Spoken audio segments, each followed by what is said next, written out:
Saudara kita ke sorotan lain, kasus pembunuhan anak politisi PKS yang tewas di rumahnya belum juga terungkap. Kasus ini kini diambil alih Polda Banten, sementara penyidik mendalami peran orang terdekat korban untuk menggali alibi dan juga motif pembunuhan.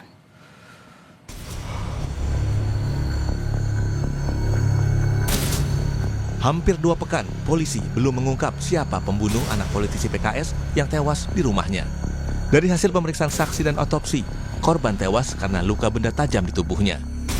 Korban tewas di rumahnya sendiri tanpa pengamanan security, asisten rumah tangga, maupun orang tua.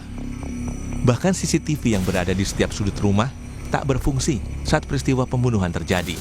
Keluarga berharap polisi segera menemukan pembunuh anak politisi PKS. Kami masih menunggu ya, jadi masih menunggu hasilnya ya, dan kami juga berharap ini segera tuntas ya, segera ditemukan siapa pelakunya, apa motifnya, karena juga bukan hanya ini kepentingan bagi keluarga korban saja, tapi juga ini kepentingan untuk masyarakat ya di Indonesia, karena dengan ditangkapnya pelaku kami berharap kan ada rasa aman.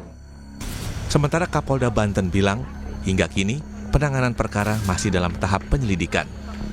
Penyidik masih mendalami keterangan sejumlah saksi yang merupakan orang terdekat korban untuk menggali motif pembunuhan. Polisi juga masih mencari sejumlah barang bukti untuk mencari jejak pelaku. Saya tidak akan menyampaikan perkembangannya, masih dalam tahap penyelidikan. Ya, masih dalam tahap penyelidikan. Teknis penyelidikan kami tidak uraikan di sini. Kasus bakal ditarik ke Polda? Siapa? Kasus. Memang sudah ditarik di Polda, gabungan Polda dan Polres Cilegon yang dipimpin oleh Pak Dirkrim Ketua timnya Pak Dirkrim Masih dalam tahap penyelidikan, kita dalami pemeriksaan saksi dan sebagainya. Termasuk kita sudah mendatangkan lapor. Mudah-mudahan yang mendengar mencari ada informasi, segera informasikan ke kita. Mantan Kabareskrim Susno Duaji bilang, walaupun CCTV di rumah tersebut rusak, penyidik masih bisa mencari jejak pelaku dengan memeriksa DNA di TKP. Susno yakin peristiwa pembunuhan dengan senjata tajam pasti meninggalkan jejak pelaku di TKP yang dapat dijadikan alat bukti. Di sekitar situ harus dicari jejak daripada tersangka. Berupa apa jejak tersangka? Bisa saja berupa jejak peninggalan, ada rambut, ada keringat dan sebagainya yang hanya bisa dilihat dengan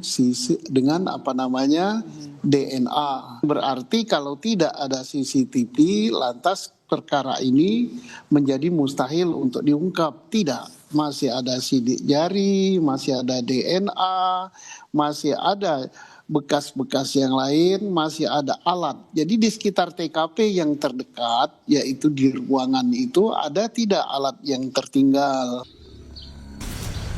Hingga kini garis polisi masih terpasang di rumah politisi PKS TKP pembunuhan, karena proses penyelidikan untuk mencari pelaku masih dilakukan.